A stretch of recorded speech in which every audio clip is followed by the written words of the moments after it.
जब पूरे देश और दुनिया में लोग कोरोना पैंडेमिक से जूझ रहे हैं, उस वक्त बाजार ने लगाया झटका और उस झटके के बाद दिया आपको कमाई का और निवेश करने का एक बेहतरीन मौका। अब जब इस समस्या से उबर कर बाजार फिर से लाइफ टाइम हाई पर पहुंच चुके हैं और आगे चलते हुए बहुत कुछ अच्छा होने की उम्मीद भी कर रहे हैं, ऐसे में ये ज़रूरी है कि कुछ यहाँ पर सीखा जाए, कुछ समझा जाए और आगे का प्लान इस तरह से किया जाए कि कभी भी बाज़ार में अगर इस तरह के झटके लगे तो करना क्या है, और अगर बाज़ार आपको ऐसे बेहतरीन मौके दें तो इन्वेस्टमेंट कहाँ करना है, और अगर आप कर चुके हैं तो और झटके न लगे उसकी क्या तैयारी करनी है। और इसी के लिए जी बिजनेस ने बीएसई इन्वेस्टर प्रोटेक्शन फंड के साथ मिलकर शुरू किया है एक बार फिर से इक्विटी गुरुकुल का सीज़न 2। जी हाँ, सीज़न 1 में हमने बाजार के कई दिग्गजों से आपकी मुलाकात करवाई, उनके लंबे अनुभव को आपके साथ बांटा, साझा किया और हमने उनसे काफ़ी कुछ सीखा भी। और यही कोशिश इस बार भी है। फ़र्क इतना है कि इस बार का फोकस इस बात पर ज़्यादा है कि 2020 में जो सबक मिले हैं उसे ज़िंदगी में आगे हम अपने वेल्थ क्रिएशन में कैसे काम में लें। और इसी कड़ी में आज हमारे साथ एक बहुत ही शार्प ब्रेन, एक बेहतरीन फंड मैनेजर और बहुत ही बेहतरीन ह्यूमन बीइंग हमारे साथ कार्यक्रम में शामिल हो रहे हैं, और वो हैं इन्वेस्टकॉम म्यूचुअल फंड के सीआईओ ताहिर बादशाह साहब। ताहिर, बहुत बहुत स्वागत है आपका। Thank you very much for having me on the show and for very kind words. वैसे तो आपको सब लोग जानते पहचानते, लेकिन फिर भी मैं बता दूं, ताहिर सर इन्वेस्टकॉम म्यूचुअल फंड के सीआईओ इक्विटीज़ तो हैं ही और इक्विटीज़ पर गहरी पकड़ रखते ही हैं, और जाहिर सी बात है कि मिड कैप और स्मॉल कैप शेयरों पर उनकी एक खास इंसाइट है। दिग्गज शेयरों पर सबकी राय होती है, उनकी भी है, लेकिन मिड कैप शेयरों को चुनने की जो कला है उनकी, वो ज़बरदस्त है और मैं भी उनका बड़ा फ़ैन हूँ इस मामले में। वो लंबी पारी खेल चुके हैं, मोतीलाल ओसवाल म्यूचुअल फंड में, आईसीआईसीआई म्यूचुअल फंड में रह चुके हैं, Kotak Mahindra asset management company में काम कर चुके हैं और कई सारे बड़े इंस्टीट्यूशंस में 25 साल से ज़्यादा का फंड मैनेजमेंट का अनुभव ताहिर रखते हैं। तो सर, सबसे पहले तो धन्यवाद, आपने वक्त दिया। पहला सवाल यही है कि वाकई में क्या आपके लिए पर्सनली 2020 का ये जो पूरा डाउन और अप ये जो मार्केट रहा, ये एक बड़ा लर्निंग लेसन रहा? कोई डाउट नहीं है, बिल्कुल। मतलब एक ही साल में सब कुछ होना has been something which is कभी नहीं हुआ है। मतलब ये हमने देखे कि साइकिल्स होते हैं और बाज़ार ऊपर नीचे वो होता रहता है, बट नॉर्मली वो शायद 2 या 3 साल के ऊपर स्प्रेड होता है। अब एक ही साल में 3 महीने में जोर की मंदी देखना और उसके बाद उसके आने वाले 6 महीने में एक बड़ा सा उछाल देखना, that is something which was never in the base case. तो क्लियरली हमारे लिए भी एक यूनिक नया सा एक्सपीरियंस रहा है और बहुत सारे लर्निंग्स भी हुए हैं which have been interesting as an individual as well as an investor as well and as a fund manager too. तो I think 2020 to that extent 25 साल इंडस्ट्री में रहने के बाद भी एक ऐसा साल आएगा जो बहुत कुछ सिखा के जाएगा, वो पता नहीं था। हाँ, ये नहीं सोचा था कि एक ही साल में इतना कुछ सीख लेंगे। मार्च और नवंबर का मूड माहौल एकदम बिल्कुल उल्टा, राइट? बिल्कुल। कहाँ एक और इतना डर कोरोना का, कहाँ एकदम हिम्मत की अब तो सब लड़ लेंगे, कोरोना की वैक्सीन आ रही है। लेकिन ये बताइए, इंडिविजुअली पर्सनल लेवल पर क्या बड़े लेसन्स आपने सीखे हैं और क्या बड़े बदलाव आपने अपनी ज़िंदगी में किए हैं, उसके बाद मैं मार्केट्स पर आता हूँ। पहले एक तो जो अब आज बैठ के हम पूरे साल को देखें तो एक तो चीज़ क्लियरली जो अनिल जी सामने आती है कि you should never doubt the human spirit and ability of humanity to adapt under all kind of conditions. और ये ऐसा एक माहौल रहा है जो किसी ने नहीं देखा है पिछले 100 साल पहले। ये एक ऐसा एपिसोड हुआ था और clearly there is nobody around who has experience of this kind of a situation. लेकिन जैसे ह्यूमैनिटी ने अपने आप को अडेप्ट किया है, कॉर्पोरेशंस ने अपने आप को अडेप्ट किया है, ऑर्गेनिजम्स ने अपने आप को अडेप्ट किया है, वो एक क्लियरली नॉवेल और विचित्र चीज़ रही है। एंड आई थिंक वो एक चीज़ क्लियरली आती है उभर के कि जो स्पिरिट है ह्यूमैनिटी की to be able to counter such situations, वो कभी उसको अंडरमाइन नहीं करना चाहिए। और उसी से बहुत सारे इन्वेस्टमेंट लेसन्स वगैरह भी वहाँ से ही शुरू होते हैं कि मतलब कॉर्पोरेशंस को अगर देखा जाए तो उनकी उम्र बहुत लंबी होती है, आपकी और मेरी उम्र से बहुत ज़्यादा है क्लियरली। और हम जब इन्वेस्टमेंट के बारे में सोचते हैं तो हम अपने 5 साल या 2 साल या 6 महीना जो स्टॉक लेकर हम उससे बेनिफिट करना चाहते हैं उसके बारे में सोचते हैं। लेकिन बहुत सारी कंपनियां तो सालों सालों चलने वाली है, हमारे आगे भी चली है, हमारे बाद भी चलेंगी। सो आई थिंक कहीं ना कहीं हमने जो क्राइसिस में जब वो सिचुएशन देखा हमारे सामने, तो हमने सोचा कि यार ऐसा माहौल है कि मतलब corporations will die and you know they will cease to exist. तो वैसा वाला माहौल कभी होता नहीं। These are long enduring, many of them are long enduring companies, long enduring businesses, they will have a long life after us. And that is, वहाँ पे ही एक बड़ा सा lesson आता है कि you have to look at investing from that horizon, not as much from the next 2 years. या आपका जो investment horizon है वो that doesn't matter as much. What is the horizon of that business which is existing is more important. तो business पर focus ज़्यादा करें, वो लंबे समय में आपके लिए फ़ायदे की बात होगी। लेकिन क्या इस सिचुएशन में आपने अपनी कोई इन्वेस्टमेंट स्ट्रेटेजी में बदलाव करने का सोचा है कि पहले 2020 के पहले जिस तरह से इन्वेस्ट करते थे आज अब करते हैं, आगे जो करेंगे उसमें कुछ चेंजेस आया बिकॉज ऑफ दिस पैंडेमिक?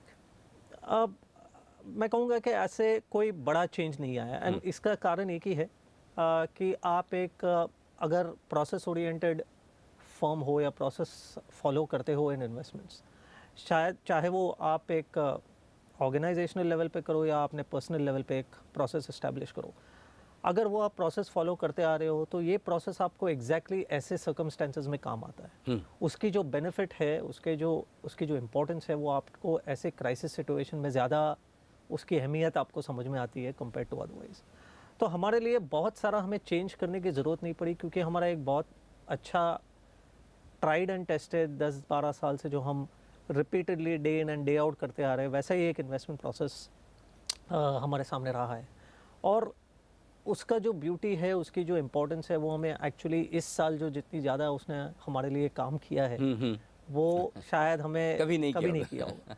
तो आई थिंक हमारे लिए एडवांटेज ये था, हमारी खुशकिस्मती ये रही कि हमें कुछ बदलने की ज़रूरत नहीं पड़ी। So we just kept following the process and we could therefore navigate the up and down of this market in a very small period of time much better than we would have done otherwise. नहीं तो क्या है, बहुत सारे external influences आपको guide करने लग जाते हैं। आप एक फियर के माहौल से एक खुले आम माहौल में आ रहे हो, मतलब वो एक बहुत बड़ा माइंडसेट ट्रांजिशन होता है। और आपके इन्वेस्टमेंट्स को दोनों होराइजन्स में फाइन ट्यून करना और वो भी एक 8 महीने के ड्यूरेशन में is a very very difficult task. But एक अगर प्रोसेस है तो आपको पता है कि ऐसे सर्कमस्टेंस में आपको क्या करना है, और चेंज माहौल है और बुलिश माहौल है या सिनेरियो बदल जाता है तो आपको कैसे ऑपरेट करना है। सो आई थिंक वो मैनुअल, वो इंस्ट्रक्शंस जो हमारे सामने थे, वो हमने बस वही किया, हमने उसको फॉलो किए। तो इसलिए हमें बहुत ज़्यादा जो यू नो इमोशनल इन्फ्लुएंसेस होते थे उनको लाने के पिक्चर में ज़रूरत नहीं पड़ी। ठीक बात है। तो यानी कि न तो थॉट प्रोसेस बदली, न इन्वेस्टमेंट करने की प्रोसेस बदली, न इन्वेस्टमेंट करने की स्ट्रेटेजी बदली, लेकिन इन्वेस्टर्स के लिए सबसे बड़े लर्निंग लेसन्स क्या हैं जो स्पेशली हमने इस साल सीखे हैं? जो एकदम तेज़ गिरावट, अनएक्सपेक्टेड, एकदम इतना बड़ा उछाल, वो और भी ज़्यादा अनएक्सपेक्टेड। करेक्ट, डर के मारे तो गिर सकते हैं, ये हमें पता है, लेकिन डर से हटकर इतना जल्दी से ऊपर आ सकते हैं, ये पहले कभी देखा नहीं। तो क्या लेसन्स इन्वेस्टर्स के लिए बड़े हैं? तो क्लियरली एक तो इम्पॉर्टेंट लेसन ये है कि सभी चीज़ में पेशेंस दिखाना बहुत ज़रूरी है। एंड आई थिंक आप अगर दिसंबर 2019 से दिसंबर 2020 तक की जर्नी देखें तो जो इन्वेस्टर्स डटे रहे, जिन्होंने 40% गिरावट देखने के बाद अब उसके बाद 100% अपसाइड देखी है, from 7,500 nearly we have gone to almost 14,000 of the Nifty. तो एक करीब हमने 100% गेन देखा है फ्रॉम द बॉटम। अब जो बैठे रहे, जिन्होंने अपने आप को वहाँ पे डटे रहे और उन्होंने कुछ नहीं किया, आई थिंक उन्होंने सबसे ज़्यादा उसका एडवांटेज लिया, उनको सबसे ज़्यादा and basically without any mental tension. मतलब ना तो उनको ऐसा बहुत ज़्यादा परेशानी हुई कि भाई हाँ परेशानी ज़रूर हुई होगी, लेकिन ऐसा नहीं था कि उनको एक्ट करने की ज़रूरत थी। अगर आपने पेशेंस दिखाया और आपको पता है कि these corporations, as I said, these businesses will outlive you, तो ऐसा था कि you know why do we need to bother, things will come back to normal. और जैसे ही नॉर्मलसी आई, शायद बहुत जल्दी आ गई, अपनी एक्सपेक्टेशन में नहीं थी कि 6 महीने में नॉर्मलसी आ जाएगी, लेकिन जब आई तो you have ended up much better then what you would have otherwise. तो क्या आप बेच सकते थे? शायद आपको वो मौका नहीं मिलता, because the fall was so sudden with in a period of 2 या 3 दिन में आप 40% गिर गए थे। राइट। सो ऐसा नहीं था कि there was anybody who was smart enough to have sold. लेकिन पेशेंस अगर किसी ने दिखाया है और उस टाइम पे 40% गिरने के बाद पैनिक नहीं हुए हैं, I think they have been able to come back the best. तो मेरे हिसाब से I think that first one single most important virtue of patience and longer term orientation. Once again, has become the most important lesson during this pandemic as well, during this crisis as well. तो दो चीज़ें मैंने आपसे बात करके इस वक्त जो समझी है, सीखी है, वो ये कि पहली चीज़ तो ये कि अगर आपके पास उन कंपनियों का पोर्टफोलियो है जो आपको लगता है कि आपसे ज़्यादा लंबे समय तक चलेंगे, जितना आप हम जिएंगे उससे ज़्यादा वो कंपनियां रहने वाली है और अच्छी कंपनियां, तो दिक्कत नहीं है, फिर आप आराम से, पेशेंस से, धैर्य रख के बिल्कुल बैठ जाइए। बिल्कुल अच्छा समय भी टिकता नहीं तो ख़राब समय भी टिकता बिल्कुल नहीं। बिल्कुल। और शायद आपके पास अगर हिम्मत है तो आप ऐसे सब जो सिनेरियोज डेवलप होते हैं, जो एक्सट्रीम सिनेरियोज होते हैं, उनमें आपको दोनों तरफ से आपको केयरफुल रहना है। मतलब एक अपॉर्चुनिटी करके भी उसका एडवांटेज लेना है, और अगर बहुत सारा मार्केट उस तरफ पेंडुलम जैसे स्विंग होता है उस तरफ चला जाता है, तो आपको रिस्क आपका कंट्रोल में रखने की भी ज़रूरत पड़ जाती है। सो आई थिंक रिस्क का कभी सहारा मत छोड़िए, मतलब रिस्क कंट्रोल का सहारा कभी मत छोड़िए। आई थिंक जितना भी आप कमा लो, जितना भी आपको उसमें से आपको रिटर्न मिल जाए, लेकिन आपके रिस्क पैरामीटर्स क्या है, आपका रिस्क कंट्रोल क्या है, उसको कभी आप उसको कभी इग्नोर नहीं। तो जब अभी तक हम ये कह रहे हैं कि और इस पूरे हमारे शो का एक मकसद ये भी कि 2020 के साल में लॉकडाउन, घर में रहने की वजह से, कामकाज बंद होने की वजह से काफ़ी लोग नए स्टॉक मार्केट में जुड़े हैं। डेटा भी बता रहे हैं, नए अकाउंट खुले हैं, ट्रेडिंग अकाउंट, डीमेट अकाउंट, नए इन्वेस्टर्स म्यूचुअल फंड में आए हैं, और फॉर्चुनेटली इन लोगों ने अभी तक कोई ख़राब समय देखा नहीं है, पैसे बना ही रहे हैं, राइट। उम्मीद करें बनाए, ज़्यादा बनाए, लेकिन आप जो कह रहे हैं कि वो पेंडुलम स्विंग होता है इधर से इधर, अभी इधर की तरफ स्विंग हो चुका है, राइट। तो ये जो नए इन्वेस्टर्स हैं, जिन्हें मैं कहता हूँ ये अभिमन्यु हैं, अभी अभी स्टॉक मार्केट में अवतरित हुए हैं, इन्होंने अभी तक सारे चक्रव्यूह पार नहीं किए, तो ये जब चक्रव्यूह से बाहर निकलने की कोशिश करेंगे, आखिरी मुकाम जो होगा यानी कि टॉप, यानी कि यूफोरिया, वहाँ पर कैसे सावधान रहना है ये बताएं। तो क्लियरली आपने जैसे मोस्ट इम्पॉर्टेंट थिंग ये है कि मतलब ये सारे नए इन्वेस्टर्स जो पिछले एक साल में जुड़े हैं, they have not seen a bad time. उन्होंने बहुत पता ही नहीं मंदी क्या होती है, मंदी ही नहीं पता उनको क्या होती है। और जहाँ तक मैं बहुत सारे लोगों के टच में हूँ, और मुझे पता है कि जो नए इन्वेस्टर्स हैं उनकी क्या इमीडिएटली फ़ोन आ जाते हैं या बात करना चाहते हैं कि क्या करना चाहिए क्या नहीं। तो आई थिंक उन्होंने वो एक्सपीरियंस किया नहीं है।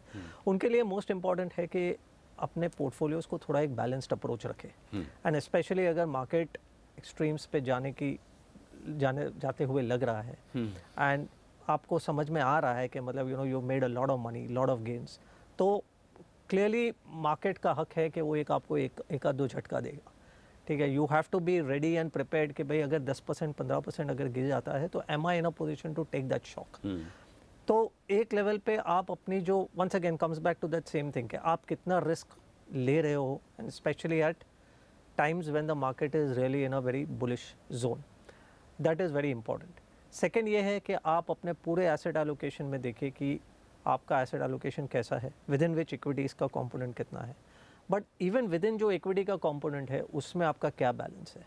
हमेशा एक पोर्टफोलियो में बैलेंस अप्रोच रखना ज़रूरी है। पोर्टफोलियो का कंस्ट्रक्शन ऐसा होना चाहिए, आप अगर अपने खुद से कर रहे हो तो एक कुछ ऐसे मैं जैसे अप्रोच करता हूँ नॉर्मली, मैं 1/3 हिस्सा पोर्टफोलियो का हमेशा एक बैकबोन की तरह ट्रीट करता हूँ, जो ऐसा होना चाहिए जो आपको आपके नैया पार कर दे in any kind of scenario, okay, upside down side जो भी है, but that is a stable portion of the portfolio.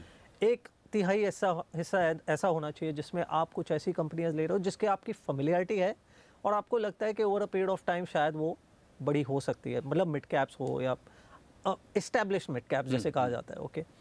और third section 1/3 of the portfolio ऐसा होना चाहिए जहां आप एक्सपेरिमेंट कर सकते हो, okay, which is where you can take certain bold calls, जहां पे कुछ नए बिजनेसेस है, न्यू जनरेशन बिजनेसेस है, नई लिस्टिंग्स हो रही है, आजकल बहुत सारे आईपीओज आ रहे हैं और अच्छे खासे आईपीओज आ रहे हैं। नॉर्मली ऐसा माना जाता है कि आईपीओज में पैसे नहीं बनते हैं, और बट हमारा एक्सपीरियंस थोड़ा अलग सा रहा है। एंड अच्छी बात यह है कि बहुत सारे कंज्यूमर फ्रंट फेसिंग अलग किस्म के businesses in tune with new generation trends are emerging, चाहे वो कंजम्पशन ट्रेंड्स हो, चाहे टेक्नोलॉजी ट्रेंड्स हो। तो एक हिस्सा 1/3 हिस्सा आप उस ऐसी कुछ कंपनीज में जहाँ पे शायद आपको थोड़ा रिस्क ज़्यादा लेना पड़े, आप कुछ बोल्ड कॉल्स ले रहे हो, आपको शायद उसके बारे में पूरी जानकारी एज ऑफ नाउ नहीं है, लेकिन over a period of time with some amount of monitoring और कंट्रोल आप उसको अपने समझ सकते हैं। सो आई थिंक ऐसा एक पोर्टफोलियो का अगर रूपांतर कर सकते हो तो then that is what will be the best. अगर आप वो नहीं कर सकते हो then you should either take the help of a professional, या आप फिर म्यूचुअल फंड कुछ से। म्यूचुअल फंड्स तो है ही आपके सामने, बहुत सारे ऑप्शंस है आजकल. सो आई थिंक वो एक इन जो नए इन्वेस्टर्स है वो स्पेशली इक्विटी इन्वेस्टर्स है, उनको ये भी ज़रूरी है कि वो अपने पोर्टफोलियो की कम्प्लेक्शन को देखें और इक्विटी के साथ साथ फिर ओवरऑल एसेट एलोकेशन कैसे करना है उसको ठीक तरीके से समझे. I think that is the most important message for some of the newer generation investors which have come into. बहुत ही इंटरेस्टिंग बात कही आपने, और ये मैं दर्शकों को एक बार फिर से बता दूं कि आप अपने पोर्टफोलियो को 3 भागों में बांटिए. एक भाग वो होना चाहिए जहाँ बढ़िया एस्टेब्लिश लार्ज के बढ़िया कंपनियाँ, जिन पे हमेशा आप आंख बंद करके भरोसा करते हैं, टॉप क्लास निफ्टी की कंपनियाँ हो गई. दूसरा हो गया बढ़िया नाम वाले मिड कैप्स, जहां आपको पता है मैनेजमेंट कैसा है, ग्रोथ कैसी है, अच्छी जानी मानी मिड कैप कंपनियां. और एक 1/3 पोर्शन ऐसा होना चाहिए जो थोड़ा स्मॉल मिड कैप कंपनियों का हो सकता है, थोड़ी कम जानी पहचानी वाली कंपनियां, लेकिन जो थीम चल रही हो, चाहे कोई मिड कैप आईटी की थीम चल रही हो, कोई मिड कैप केमिकल्स की थीम चल रही हो, मिड कैप डिजिटल कंपनी की, जैसा भी जो थीम उस वक्त चल रही हो, जो फ्लेवर में हो, उसका एक पोर्टफोलियो आप बना सकते हैं. ये बनाकर चलेंगे तो आपके रिटर्न्स काफ़ी बेहतरीन होंगे और बैलेंस रिटर्न आएंगे. ये तो आपने इंटरेस्टिंग बात की. एक तो इन्वेस्टमेंट की प्रोसेस और स्ट्रेटजी सेम रहनी चाहिए. इक्विटी का पोर्टफोलियो एलोकेशन इस तरह से 3 भागों में करें. लेकिन अब बदले हुए माहौल में क्या इन्वेस्टमेंट करने की थीम्स भी बदल रही हैं? क्या सेक्टर्स भी बदल रहे हैं? क्या उस हिसाब से भी इन्वेस्टर्स को अपने पोर्टफोलियो को बदल कर देखना चाहिए? बिल्कुल. सो आगे जाके मुझे लगता है कि importance of themes will be higher than importance of sectors. अच्छा. और जैसे कि हमने अभी रिसेंटली एक नया प्रोडक्ट की लॉन्च की थी, वो फोकस 20 करके हमने एक फंड लॉन्च किया था कुछ ही महीने पहले. हम सिर्फ उसमें 20 स्टॉक ले रहे हैं, तो मतलब बियॉन्ड अ पर्टिकुलर पॉइंट हमारे पास बहुत ज़्यादा उसमें सेक्टर्स और सब कुछ अकोमोडेट करने की क्षमता नहीं है. राइट. लेकिन हम उसमें ये कह रहे हैं कि जितना हो सके जो इम्पोर्टेंट थीम्स हैं उनको रिप्रेजेंट किया जाए. ओके. और बहुत सारी थीम्स कॉन्करेंटली साइमल्टेनियसली मार्केट्स में और इकोनॉमी में चल रही है, चाहे कि डिजिटाइजेशन की थीम हो which is more to do with technology, या फिर आत्मनिर्भर की थीम हो, या it is China +1 strategy, manufacturing की थीम आ गई, लेबर रिफॉर्म्स या एग्रीकल्चरल रिफॉर्म्स की थीम है. So I think there are multiple number of different themes which are in progress. और इंडिया के कॉन्टेक्स्ट से देखें तो बहुत सारी ये जो थीम्स है वो रेलेवेंट है और उनके लिए लंबा रास्ता भी है. तो आई थिंक हमने इस फंड में जैसे फॉर एग्जांपल ऐसी कंपनीज को रिप्रेजेंट करना चाहा है मोर देन सेक्टर्स के. हम वो थीम्स को एंड पर्टिकुलरली ऐसी जो कंपनियां हो जो वो थीम के लिए सबसे ज़्यादा रेलेवेंट हो और उन्होंने ऑलरेडी कुछ एक लेवल पर डेमोन्स्ट्रेशन कर दिया हो कि भाई हम ये थीम को खेलने वाले, चाहे वो लेबर रिफॉर्म्स की थीम हो, चाहे वो इंडिजिनाइजेशन की थीम हो, चाहे वो डिजिटाइजेशन की थीम हो. So I think importance of themes than sectors will clearly, according to me, and you've raised the right question, should be an integral part of your portfolio formulation at any point in time. लेकिन अब आगे चलते हुए जो लोग या तो portfolio को चर्न करना चाहते हैं या नया पैसा डालना चाहते हैं, उन्हें 2, 3, 5 साल का व्यू रखकर फिर किस तरह से अपना पोर्टफोलियो बनाना चाहिए?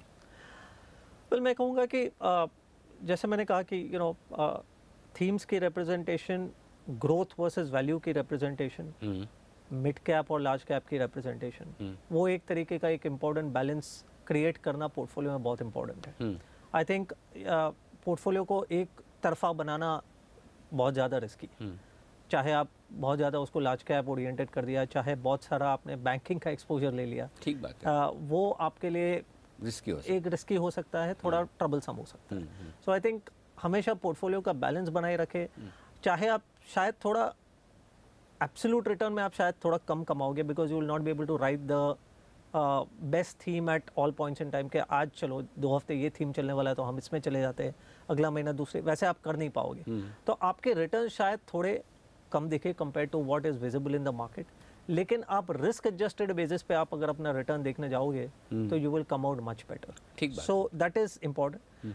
Currently yes, there is, as I said, many of these important, I think technology का जो second या third wave कह लो, I think that is something which is coming about in the market will evolve in the market in the next 2-3 years. हमें ऐसा लगता है बहुत सारा जो टेक्नोलॉजी की जो बेनिफिट्स हमने 2020 में, that has been the biggest learning for all of us. Right. क्योंकि हम जितना काम हम घर से कर पाए हैं पिछले 12 महीनों में कभी नहीं सोचा था. Absolutely. एंड मतलब पूरी इकोनॉमी कंट्री की कंट्री पूरी एक वायर्ड वर्ल्ड पे चल रही है.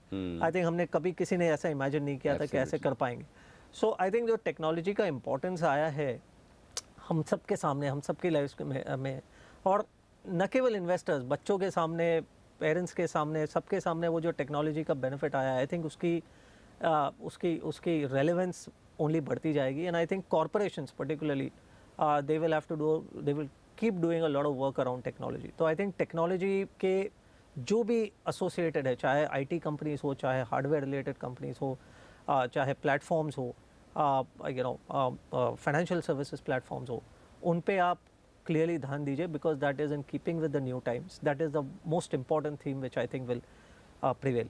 सेकेंड, मुझे लगता है कि पूरी मैन्युफैक्चरिंग की जो थीम है वो particularly from an India stand point, हमारे देश के स्टैंड पॉइंट से मुझे लगता है that is going to come back in a big way.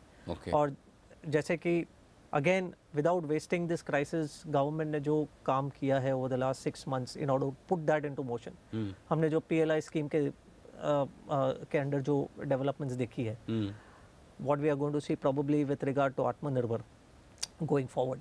I think China +1 वाला जो पूरा मुद्दा पिछले 2-3 साल से, I think it is only becoming more and more prominent. तो पूरी जो मैन्युफैक्चरिंग रिलेटेड जो थीम है, पर्टिकुलरली हमारे 6-7 साल में इंडिया में इन्वेस्टमेंट साइकिल आई नहीं है. तो मुझे लगता है I think manufacturing as a theme will gain a lot of importance going forward. And then I think there are these 2 most important other areas which is labour and agriculture, जो सबसे ज़्यादा बिछड़े हुए हैं in terms of progress over the last many decades in India. I think उनका एक नया as या एरा कह लो, मुझे लगता है I think can come about.